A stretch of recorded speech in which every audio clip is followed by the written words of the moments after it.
Salut à tous, c'est Falk, j'espère que vous allez bien et c'est sur cette nouvelle intro qu'on débute une nouvelle série sur la chaîne YouTube. Je vais tout simplement faire une hebdomadaire où, en fonction de s'il y a 2 matchs dans la semaine pendant la semaine anglaise, des reviews de chaque match de Bundesliga de la saison. En gros, à chaque fois qu'il y a un week-end de Bundesliga, que ça soit le week-end ou parfois en semaine, vous allez avoir une vidéo récap de tout ce qui s'est passé. On va traiter ça sous différentes formes. Déjà, un résumé rapide de chaque match. On va pas parler de 30 minutes sur chaque match, sinon on s'en sortirait pas. Voilà, petit résumé rapide. Ensuite, les tops, les flops qui ont été peut-être les très bons joueurs, les équipes qui ont fait du très bon boulot pendant un week-end, quels joueurs doivent se reprendre ou quels clubs doivent se reprendre. On va aussi parler des bons coups de la semaine, c'est-à-dire en fonction des résultats, qui a eu finalement le plus gros bénéfice par rapport aux 3 points gagnés. Et on finira par la section la plus loufoque de cet hebdo qui sera la currywurst de la semaine. Oui, la currywurst. Pour les Français qui ne connaissent pas la currywurst, c'est simple. Une saucisse, ketchup curry, voilà. C'est plat très cliché de l'Allemagne.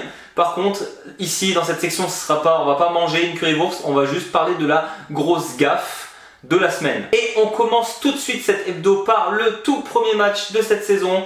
Il y a une vidéo complète consacrée dessus, donc on va pas s'attarder très longtemps dessus. Ce match opposait donc le Borussia Mönchengladbach au Bayer Leverkusen et c'est simple, Leverkusen gagne, continue de faire ce qu'il faisait depuis l'année dernière, c'est-à-dire gagner des matchs. Malgré le très bon match du Borussia Mönchengladbach, Leverkusen arrive à arracher la victoire dans le temps additionnel.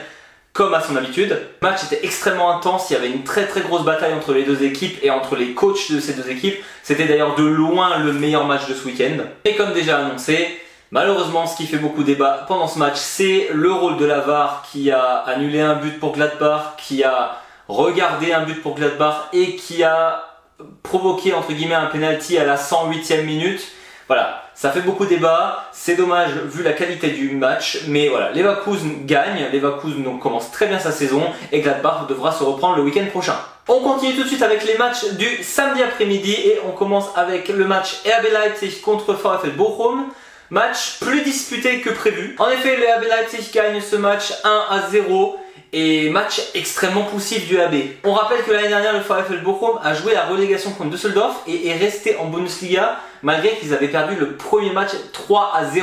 C'est quand même fou de revenir à un déficit de 3-0 et de rester en Bundesliga malgré tout, c'est très fort. Et bah, ce Kampfgeist que Bochum a montré contre Düsseldorf, cette envie de se battre, ils l'ont aussi montré contre Leipzig. Beaucoup de déchets techniques de la part des deux équipes et en même temps, Bochum n'a pas encore la qualité technique pour suivre celle de Leipzig. Malgré tout, ils se sont battus pendant le match et c'est sur un Gloubi-Boulga assez bizarre que Leipzig réussit à marquer le seul but du match. Heureusement pour eux, parce que vu les objectifs de saison, ça commence pas très bien. Surtout avec Orban qui chope un carton rouge à la fin du match pour éviter une contre-attaque de Bochum. Pour le coup, c'était bien joué. En tout cas, beaucoup de déchets techniques. On a Openda qui a raté des grosses occasions. Parfois, les attaquants de Leipzig qui se retrouvaient à 2 contre 1, à 3 contre 1 contre le gardien, ou alors avec le gardien un défenseur qui n'arrivait quand même pas à marquer. C'était très poussif et on espère mieux de Leipzig la semaine prochaine. On continue ensuite avec un match qui était un peu une purge, le match du Werder Bremen contre le FC Augsburg.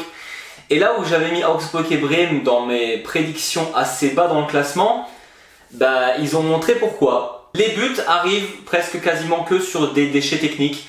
Des erreurs où les gardiens n'ont pas forcément l'air toujours très bons, des erreurs où les défenseurs n'ont pas l'air très bons.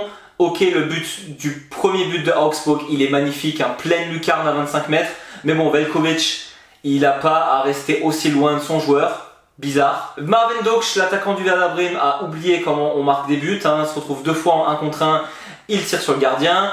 Augsburg, beaucoup de déchets, Bremen, beaucoup de déchets également. À la limite, on a Weiser qui montre un bon visage parce que ses passes arrivent aux attaquants. Par contre, les attaquants ne savent pas quoi faire avec. On a quand même la recrue SND du côté du FC Augsburg qui a fait un excellent match. Malheureusement pour lui, tous les ballons ne sont pas allés au fond. En tout cas, c'était un match extrêmement long à regarder. Et il va falloir que les coachs mettent des choses en place pour que les attaques marquent. Parce que oui, il y a eu 2 buts de chaque côté. Malgré tout, trop de déchets techniques, et si vraiment les occasions allaient au fond, on aurait 4 ou 5 buts par équipe. Prochain match, c'était le duel des Bo, c'est-à-dire l'entraîneur Bo Svensson et Bo Eriksson qui sont les entraîneurs de Union Berlin et de Mainz. Et pour le coup, sacré match. Le score final 1 partout, intensité folle de la part des deux équipes. Mainz cette saison n'est pas venu pour de nouveau se faire bully par les autres clubs de Bundesliga. Ils avaient le pied sur le ballon quasiment pendant l'entièreté du match. Très beau jeu de la part de Mainz, vraiment ça fait plaisir à voir. Et Bo Svensson doit encore mettre des choses en place pour que Union se retrouve, parce que c'est vrai que c'était extrêmement poussif au niveau offensif, mais surtout il n'arrivait pas à remettre le pied sur le ballon. Une fois les changements de Union Berlin faits, là il a commencé à avoir du jeu, et là Union Berlin a commencé à garder le pied sur le ballon, et ça montre peut-être à Bo Svensson qu'il va falloir faire des changements dès la semaine prochaine pour que son équipe tourne correctement, parce que avant les changements et les remplaçants, il n'y avait rien qui se passait du côté de Union Berlin. Là on voit que chez Mainz, il y a quand même un manque cruel de qualité offensive. On arrive sur le premier match d'un promu, et on parle bien sûr de Hoffenheim qui joue le Holstein Kiel. Holstein Kiel, premier match de son histoire en Bundesliga, et n'était pas totalement ridicule. Hoffenheim a d'ailleurs débuté sa saison comme elle l'a terminée. Kramaric avait marqué un triplé contre le Bayern lors du dernier match de Bundesliga de la saison dernière. Il remarque un triplé cette semaine. Kramaric, c'est un joueur vraiment sous-coté. Je ne comprends pas comment ça se fait qu'il est depuis autant de temps à Hoffenheim et qu'il n'y ait pas un plus grand club qui l'ait cherché, ce gars-là. En tout cas, un triplé de ce joueur face à la toute nouvelle équipe de Bundesliga. Et malgré tout, Holstein Kiel essayait de revenir. Mais bon, Hoffenheim ne semblait pas jouer à 100% ce match. Ils ont laissé Holstein Kiel revenir.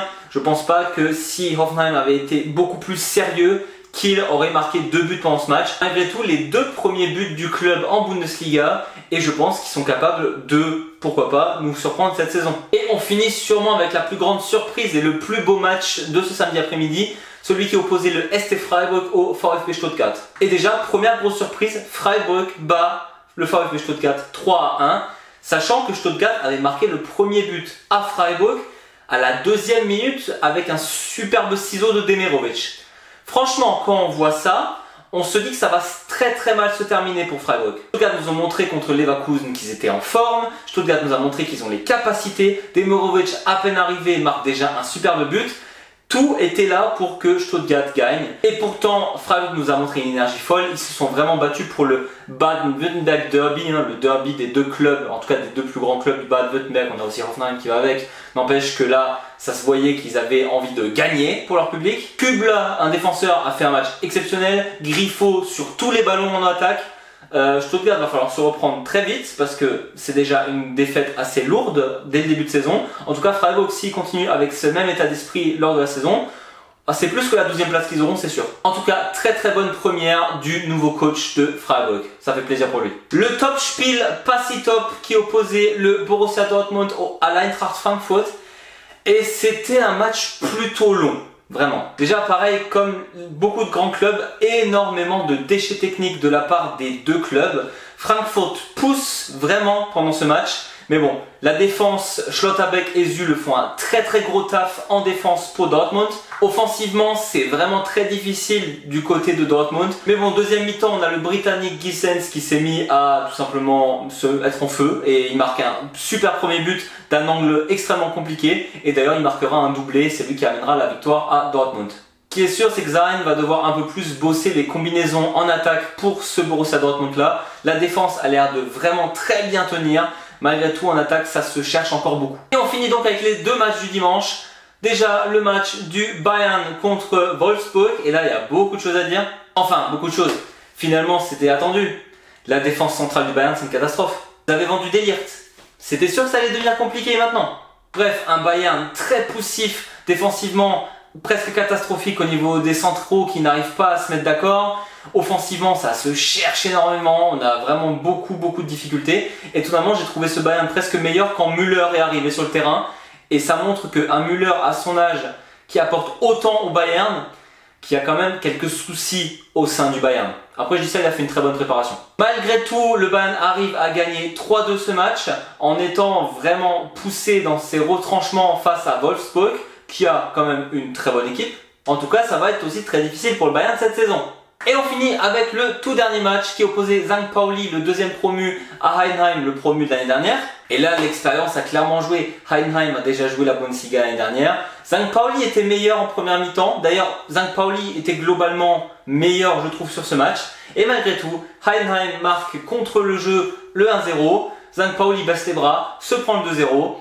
C'est l'expérience, ça va arriver avec le temps, mais Heidenheim fait un très bon coup ce week-end grâce à cette victoire. Pour ce qui est des bons coups de la semaine, c'est simple, pour moi le SC Freiburg qui bat déjà un des grands favoris de cette année, c'est un très bon coup. Débuter sa saison en gagnant 3-1 contre une grosse équipe, ça forge forcément le moral.